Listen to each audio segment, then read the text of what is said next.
Thank you, sisters and brothers. Thank you, Taryn.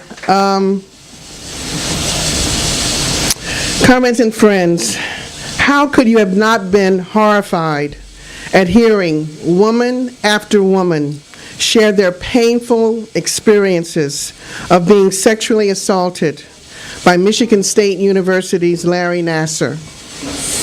Nassar was just sentenced for over 100 years in prison after pleading guilty to child pornography and sexual assault charges, mainly against gymnasts, some as young as 6 years old, through so-called medical examinations. His final sentencing will be on Monday. With all the horror that these women expressed to the world, you also can't help but be inspired by their courage in speaking out, many of them stating how grateful they were to the Me Too and the Time's Up campaigns for giving them such strength to speak out. Yesterday, CNN showed a father of 3 gymnasts who Nassar assaulted. And after 2 of his daughters spoke in court about their experiences, he attempted to lunge at Nassar as he was receiving his final sentence. This was directly after his 2 daughters testified. The father, who was an electrical worker, he was wearing an International Brotherhood of Electrical Workers shirt, had so much anguish on his face for all to see.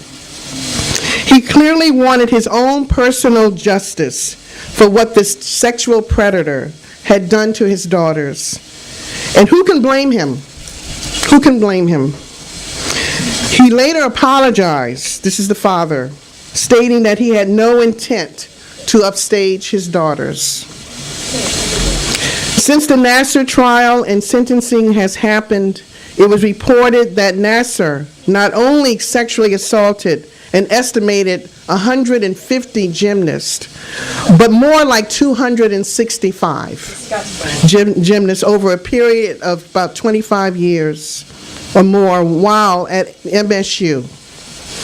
These women will forever be dealing with post-traumatic stress and depression. A major question has been asked in terms of how can just one person get away with so much sexual violence without being caught and just now being brought to justice. As gymnast Rachel Denhollander stated in court, and I quote, "You don't get someone like Larry Nassar. You don't get a pedophile that is able to abuse without there being a culture surrounding him in that place," end quote. When the gymnasts and their families even attempted to expose Nassar, way before he went to trial, they were either dismissed or given the runaround. Well, what has now been documented is that Nassar was well protected from his crimes by a rape culture festered at MSU. Part of this culture involved the MSU president, the MSU gymnast coach, the MSU athletics director, even the U.S. Olympic Gymnasts Committee that oversees which teams go to the Olympics, and more. In fact, those who I just stated have resigned from their positions, and there will probably be more fallout before all of this is said and done. But the Nassar scandal, as horrific and heinous as it is just the tip of the iceberg. On the heels of these developments was an investigation made by ESPN's Outside the Lines on the sexual assaults carried out against young women at MSU by basketball and football players since 2009. These assaults were nothing new, but the Nassar case has helped to shine an even brighter light on these cases. Workers' World Party wrote about these assaults in 2010. In this article, Activists Protest Handling of Rape Charges, which was published on October 21st, 2010, Megan Spencer, a then MSU graduate, wrote, and I quote, "The university administration has failed to suspend or expel the players from MSU and has not even raised a statement condemning the assault. In addition, Residence Life, the department in charge of on-campus housing, has failed to remove the players from their own dorm room, further endangering women at MSU. Neither the director of MSU's athletic department, Mark Hollis, nor men's basketball coach, Tom Izzo, has commented publicly on the assault." The article goes on to say, "By failing to take action, punish the assailants, or respond to this act of violence, MSU's administration, Residence Life, and the athletic department send a message that students can commit acts of sexual violence against other students without consequence. It also sends the message to survivors of sexual assault that their experiences are not significant to administrators, prosecutors, and others with authority, thus discouraging future survivors from reporting assaults," end quote. Today, Mark D'Antonio, who is MSU's football coach, and Izzo, the basketball coach, are once again on the hot seat for covering up their players while women continue to suffer for these crimes against them, including committing suicide. In the meantime, there have been protests organized by students and faculty members in solidarity with the women survivors of these sexual assaults and to expose everyone involved with the cover-up. There was also a student protest held against the former Michigan reactionary governor, John Engler, who's responsible for so many cutbacks in the 90s, to fill the interim MSU president's seat. It was even brought to life that the NCAA president, Mark Imbert, who makes about $2 million a year, was made aware of what was happening at MSU and did nothing. The bigger question is, are the sexual assaults at MSU isolated ones? What about similar assaults at Baylor University in 2014, or Oklahoma University in 2014, or the University of Missouri, and we can go on and on?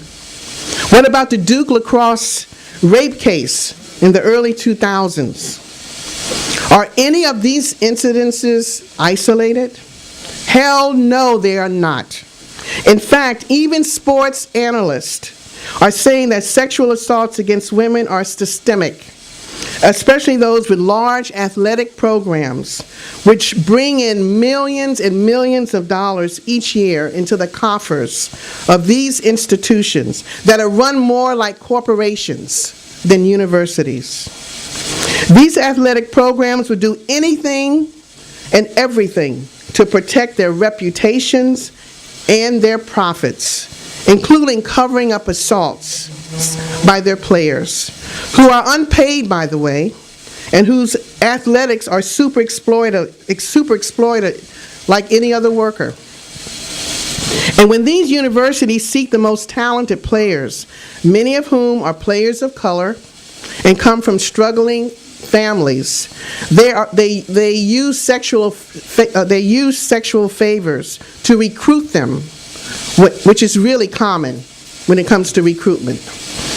This was just exposed at the University of Louisville when the basketball coach, Rick Pitino, was forced to resign. What these analysts are not saying is that rape culture against women is systemic to capitalism and is rooted in class society, which gave rise to patriarchy. Women's oppression has been institutionalized throughout the various stages of class divisions, including ancient slavery, feudalism, and the current stage of capitalism. But under capitalism, where all human interactions are defined by the buying and selling of commodities to make profits, women are treated like commodities, to be exploited on the job and objectified within mass culture. And sports culture is one of the guiltiest culprits of exploitation against women, whether amateur or professional. Not to excuse whatsoever the unspeakable criminal behavior of these athletes, but the truth is that these athletes are products of rape culture themselves, like the Ray Rices or the O.J. Simpsons of the world. It's important to keep in mind that they did not create this rape culture, but they do perpetuate it. And we cannot forget the repressive role of the state when it comes to sexual assaults and rape. While so many women depend on the police to help them get justice, the police get away with sexual assaults. That's right. All the time, day in and day out, hour after hour, even more so than the athletes. Cops are the biggest culprits when it comes to domestic violence. The numbers really prove it. The courts work in tandem with the cops to systematically deny women justice, almost always siding with the spouses, the boyfriends, and the athletes. And when those assaults are perpetuated by white men against women of color, the denial of justice is even more so in large, disproportionate numbers. I don't know how many of you all saw Oprah Winfrey when she got this award at the Golden Globes Award, and she spoke of Reese Taylor. I think we wrote about Reese Taylor in our paper. And she is the woman, the black woman who was kidnapped and gang raped by 6 white men in Georgia in 1944. And a grand jury refused to indict any of these racist, sexist predators. And Miss Taylor fought for justice up until her death this past December at the age of 97. And I think there's a documentary coming out on her very soon that we should really promote.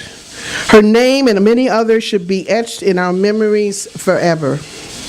And indigenous women and girls have been disappeared at an alarming rate, many of them found, raped, and murdered. And you never hear about this in any of the mainstream media. You have to go on Twitter to see just how many of these young women are disappeared. Comrades and friends, if the repressive state cannot end violence against women, how can we expect other capitalist institutions like MSU or Baylor to end it? While we continue to fight for justice for people of color, for women, for LGBTQ people, for immigrants, for people with disabilities, and any sector of our class under attack, because as a revolutionary party, we know that it is key to building class unity. We also understand that capitalism cannot be reformed. Capitalism cannot be reformed to bring lasting justice for oppressed workers of our class. Because capitalism is an economic system that is inherently anti-people of color, anti-immigrant, anti-woman, anti-queer, anti-those with disabilities. In other words, it's anti-inhumane, it's inhumane. And this is why we must fight for socialism. The advancement of any society is measured by the advancement of women. If the ongoing Cuban Revolution and the Soviet Union, while it was in existence for 75 years, with their lower level of production, can liberate women in order to become full participants throughout society, not just relegated to the home, why can't we do the same in the richest country in the world? What they had that we don't have is a revolution for socialism. And this means that the old repressive state that exists to keep people of color and women and queer people and disabled people downtrodden and the ruling class on top must be smashed in order for a new state to replace it. A new state run by the vast majority of workers of all nationalities in order to produce everything we need to become productive human beings. This is the only road towards real equality. And I want to end my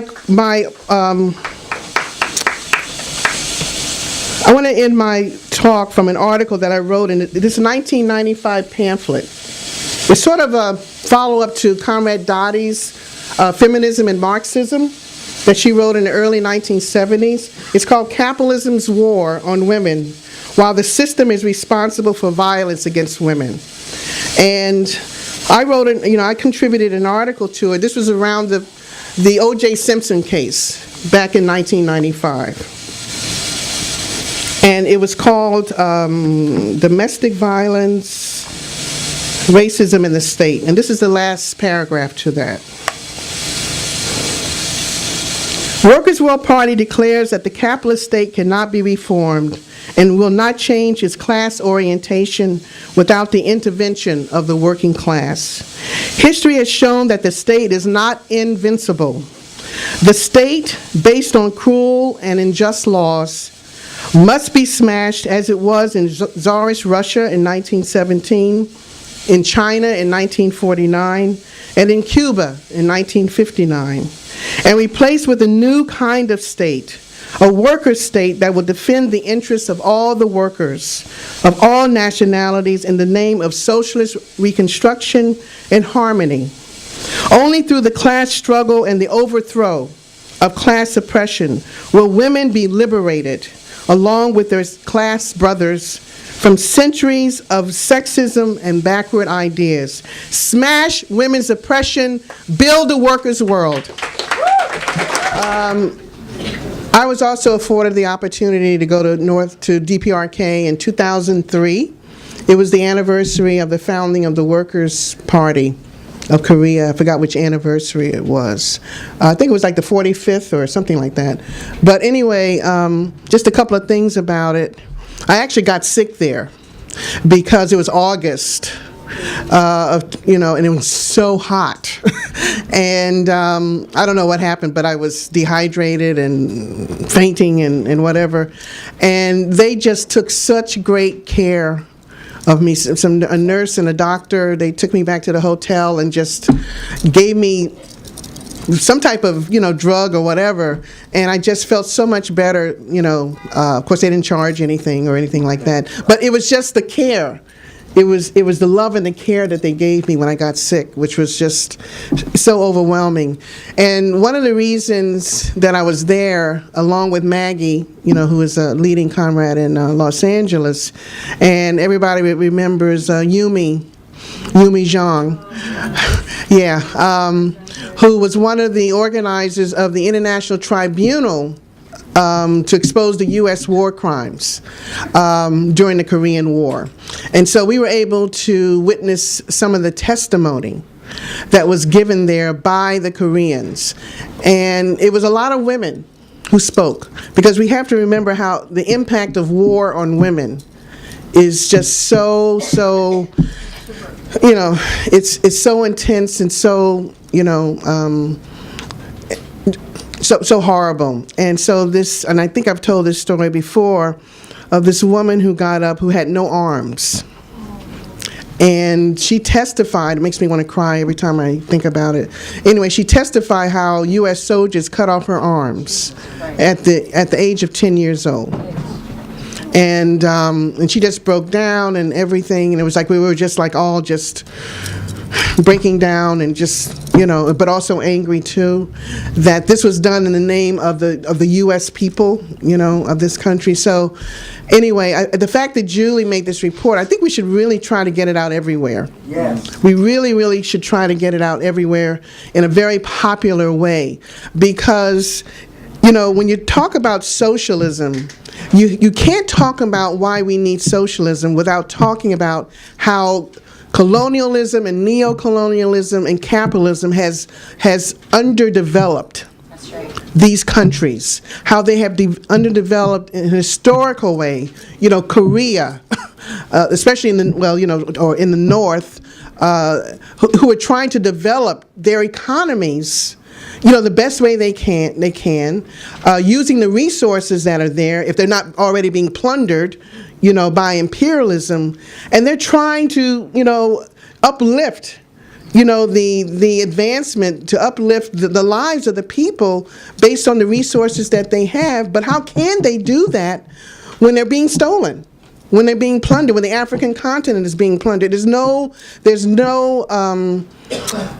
secret that the African continent is still the most underdeveloped continent in the world, but the richest continent as well, because of the resources. But they have not been allowed to use those resources to develop their economies because of slavery and colonialism, neo-colonialism, etc. So you can't talk about why these countries have turned to socialism, whether it was the Russia, because of the very underdeveloped situation in Russia with the peasantry and so forth. Why they turned to socialism? Because it was the only way. That was the only alternative they had, to build up their economies, to feed the people, to advance the women in society, etc. For the last 75 years, and also they did this, having to use so much of their resources to defend their countries against imperialism. All the funding and all the resources they had to put into building up their militaries to defend themselves. And this is what's going on with the DPRK. Just think of all the resources that they wouldn't have to use to defend themselves, to give, more to the economy, to building up, the economy, and, to make sure that everybody has everything that they need. Not that they're not doing that, because they, just like Cuba, they have put all their resources into making sure that people's lives are, have free health care and education and affordable housing, etc. So anyway, I think this is something we have to explain more in a very popular way, to our class. And also, it was interesting. We were looking at this little video today on how kids feel about Trump, and I put it on my Facebook page, which people should really look at. It's very interesting. But this one little boy said, and it just goes to show how these kids are very, very, at a very young age, they're very informed. They are very informed, because they asked this young kid, and it shows how traumatized these kids are about the prospect of war. Because they were asking him, well, what concerns you about Trump, or something like that. And he says, the little boy said, well, I want him to stop attacking North Korea. This kid must have been about 7 or 8, or maybe 10. And they say, well, why? Because he said, because I don't want to be nuked. That's what he said. I don't want to be, nuked. I mean, this is what the system of capitalism is doing to these kids. They're traumatizing them, but they also know what's going on. And so even as young as 10 years old, we can educate, educate the children of this country about really what's going on, and they can really, they can really absorb that. Look at how many children are taking a knee because of Colin Kaepernick. In elementary school or, junior high school, they're risking their lives in terms of, playing athletics, because they're being kicked off of teams and so forth as young as 10 years old or 8 years old. So anyway, it really shows the impact of the technological revolution on these young kids. They really know what's going on, even more than when we did, when we were younger, because we didn't have this advantage. And the last thing is about the issue of sexual violence. We do have to, while we're building towards socialism, while we're fighting for socialism, which is our future, we have to continue to defend these movements that are going on the campuses. We have to defend these women, or trans people, anybody who is being, victimized, who are the survivor of sexual violence. We have to continue to defend, these movements, their demands. They're very, very important, because Trump has radicalized huge sectors of the population. Even if these, if people are not on the same advanced level that a lot of us are, that's okay. But they have to start from somewhere. And the fact that they're galvanized and they're being, that they're being motivated and they're taking a stand, they're speaking out, These women who had never spoken out before, they're speaking out now about what happened to them. They're not feeling ashamed about it anymore because they realize that they're not alone, you know, in terms of what's going on with them. We have to continue to defend them, to defend their demands as we are trying to educate people in terms of what's really going to win justice for them as a class, not just individuals, as a class.